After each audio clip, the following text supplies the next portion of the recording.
Chapter 18. The Camp of Israel. For days following the meteor shower, Joseph expected something miraculous to happen, but life continued as normal, and no other signs appeared in the heavens. "My heart is somewhat sorrowful," he confided in his journal. More than 3 months had passed since the Lord had revealed anything for the saints in Zion, and Joseph still did not know how to help them. The heavens seemed closed.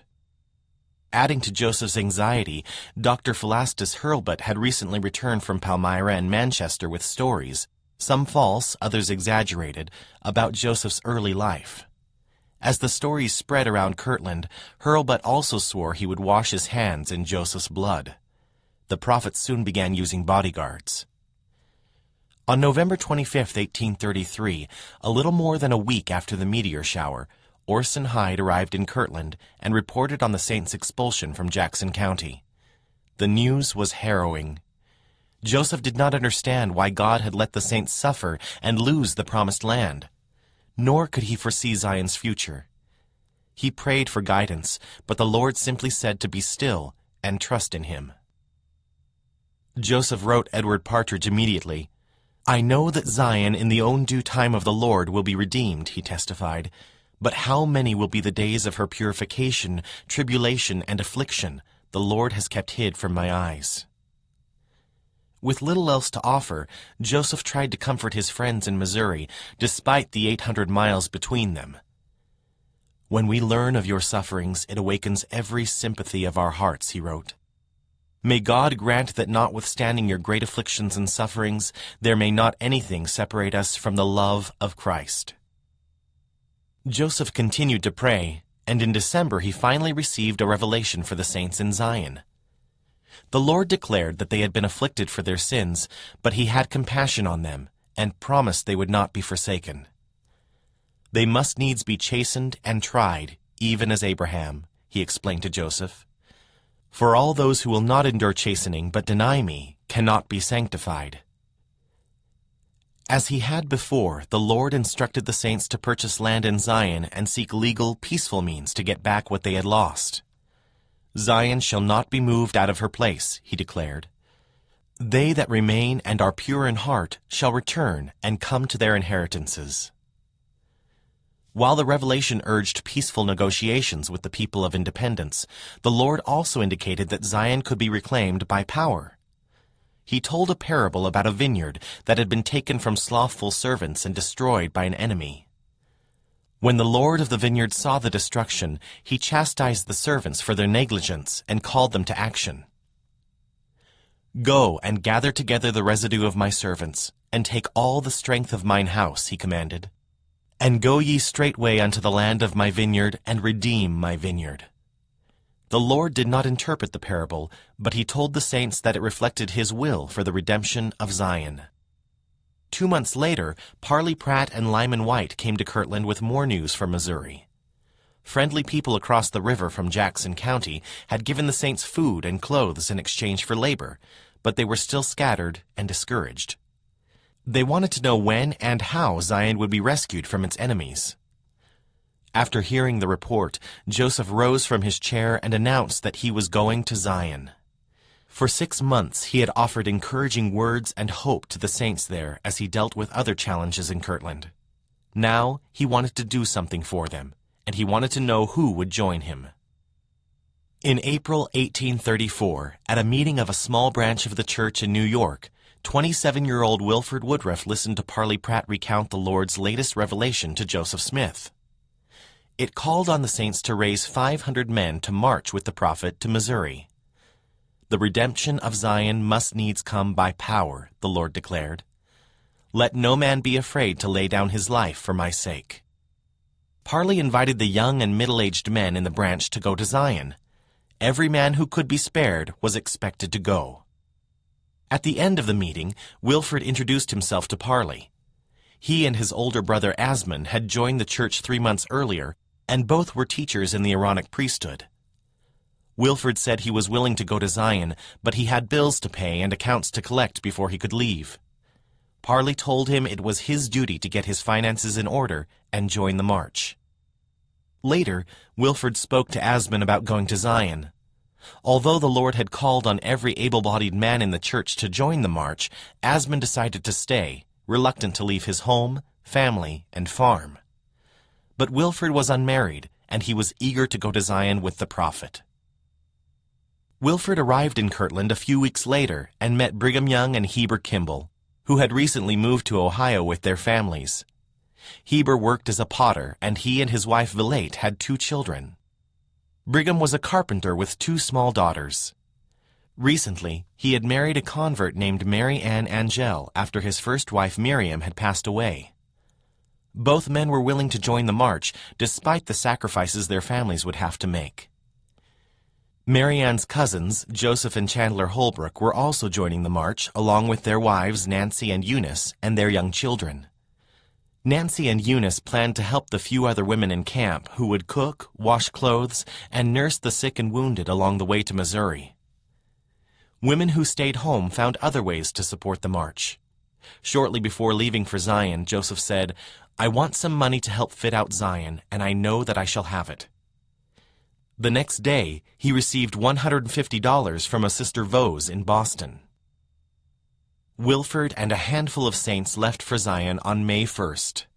Joseph, Brigham, Heber, and the Holbrooks, along with about 100 other volunteers, left Kirtland several days later and joined up with Wilfrid along the road. Once assembled, the force was only a small fraction of the 500 the Lord had called for, but they headed west in good spirits, determined to fulfill the Lord's word. Joseph had high hopes for his small band, which he called the Camp of Israel. Although they were armed and willing to fight, as the ancient Israelites had been when they battled for the land of Canaan, Joseph wanted to resolve the conflict peacefully. Government officials in Missouri had told church leaders there that Governor Dunklin was willing to send the state militia to accompany the saints back to their lost lands.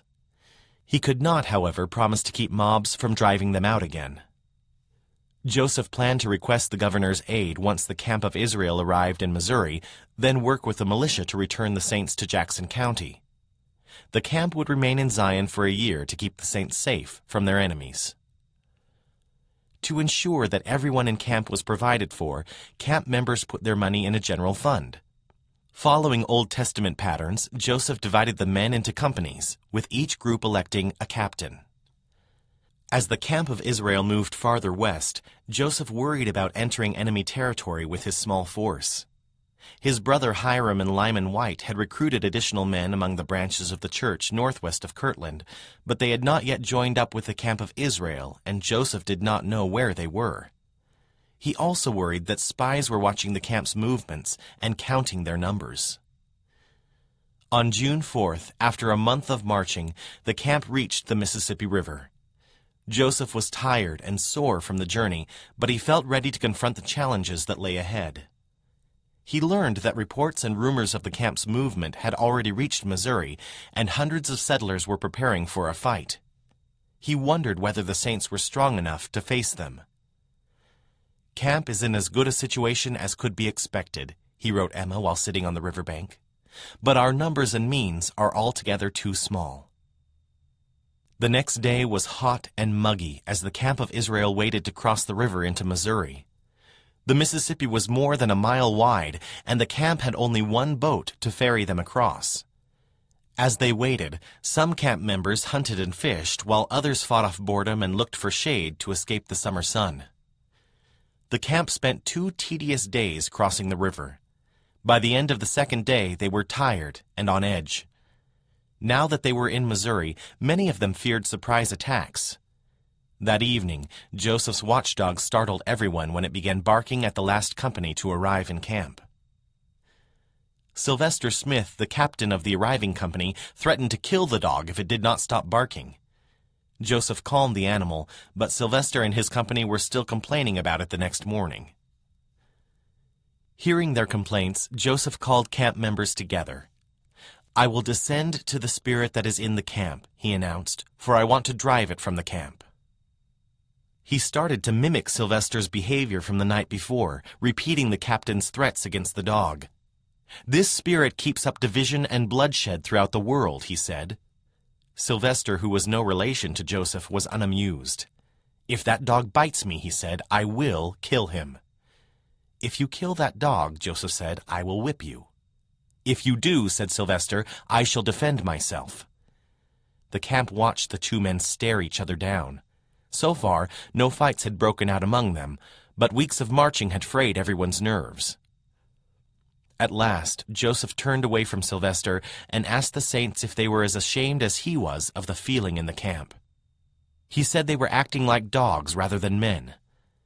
"Men ought never to place themselves on a level with beasts," he said. "They ought to be above it." The mood in camp settled down after that, and the small band trekked deeper into Missouri. Nancy and Eunice Holbrook stayed busy attending to their daily tasks, yet they understood that every step they took toward Jackson County placed them in more and more danger. Not long after the main body of the camp crossed the Mississippi, Hiram Smith and Lyman White arrived with their recruits, increasing the camp's numbers to more than 200 volunteers. Camp leaders were still worried about an attack, however, and Joseph told the men who had families with them to seek shelter for their wives and children. Several women in camp objected to being left behind, but just as the men were about to leave, Joseph called everyone together. "If the sisters are willing to undergo a siege with the camp," he said, "they can all go along with it." Nancy, Eunice, and the other women in camp said they were willing to go, happy that Joseph let them choose to continue on the march. Several days later, Parley Pratt and Orson Hyde came to camp with unwelcome news. Governor Dunkland had refused to provide militia support for the Saints. Without the governor's aid, the camp knew they would not be able to help the Missouri Saints return to their land in Zion peacefully. Joseph and his captains decided to press on. They hoped to reach the exiled Saints in Clay County, north of the Missouri River, and help them negotiate a compromise with the people of Jackson County. The camp of Israel cut across the central Missouri prairie. About a day's journey from their destination, a black woman, possibly a slave, called out to them nervously. "There is a company of men here who are calculating to kill you this morning as you pass through," she said. The camp marched cautiously on. Plagued by wagon problems, they were forced to stop for the night on a hill overlooking a fork in the fishing river, still 10 miles from the exiled Saints. As they pitched their tents, they heard the rumbling of horse hooves as 5 men rode into camp. The strangers brandished weapons and boasted that more than 300 men were on their way to wipe the Saints out. Alarm rippled through the camp of Israel. Knowing they were outnumbered, Joseph posted guards around the area, certain an attack was imminent. One man begged him to strike the mob first. "No," Joseph said. "Stand still and see the salvation of God." Overhead, the clouds looked heavy and gray. 20 minutes later, hard rains tore through camp, driving the men from their tents as they scrambled to find better shelter. The banks of the fishing river disappeared as the water rose and surged downstream. Wind whipped through the camp, blowing down trees and upending tents. Bright lightning streaked the sky. Wilford Woodruff and others in the camp found a small church nearby and huddled inside while hail pelted the roof. After a moment, Joseph burst into the church, shaking the water from his hat and clothes. "Boys, there is some meaning to this," he exclaimed. "God is in this storm." Unable to sleep, the Saints stretched out on the benches and sang hymns through the night. In the morning, they found their tents and gear soaked and scattered throughout camp, but nothing was damaged beyond repair, and no attack had come. The rivers remained swollen, cutting the camp off from their enemies on the opposite bank. Over the next few days, the camp of Israel made contact with the Saints in Clay County, while Joseph met with officials from surrounding counties to explain the purpose of the march and plead for the Saints in Zion. "We are anxious for a settlement of the difficulties existing between us," Joseph told them. "We want to live in peace with all men, and equal rights is all we require." The officials agreed to help calm the anger of their fellow citizens, but they warned the camp not to go into Jackson County. If the Saints tried to march into Independence, a bloody battle could break out. The next day, June 22nd, in a council with church leaders, Joseph received a revelation for the camp of Israel. The Lord accepted the sacrifices of its members, but redirected their efforts to obtaining divine power. Zion cannot be built up, he declared, unless it is by the principles of the law of the celestial kingdom. The Lord told the saints that they should wait to redeem Zion until they had prepared themselves through learning and experience to do the will of God. And this cannot be brought to pass, he explained, until mine elders are endowed with power from on high. This endowment was to come in the Lord's house, the temple in Kirtland. The Lord was pleased, however, with those who had marched in the camp of Israel. I have heard their prayers and will accept their offering, he said. And it is expedient in me that they should be brought thus far for a trial of their faith. After they heard the revelation, some members of the camp accepted it as the word of the Lord. Others protested, feeling that it denied them a chance to do more for the Missouri Saints. A few people were angry and ashamed that they had to return home without a fight. The camp disbanded soon after, and what little was left of its common fund was divided out to its members. Some people in camp planned to stay in Missouri to work and help the Saints start over, while Brigham, Heber, and others readied themselves to return to their families, finish the temple, and prepare to receive the endowment of power. Although the camp had not redeemed Zion, Wilford Woodruff was grateful for the knowledge he had gained on the march. He had traveled close to 1,000 miles with the prophet and had seen him reveal the word of God. The experience left him wanting to preach the gospel. Wilford did not yet know if preaching was in his future, but he decided to stay in Missouri and do whatever the Lord required of him.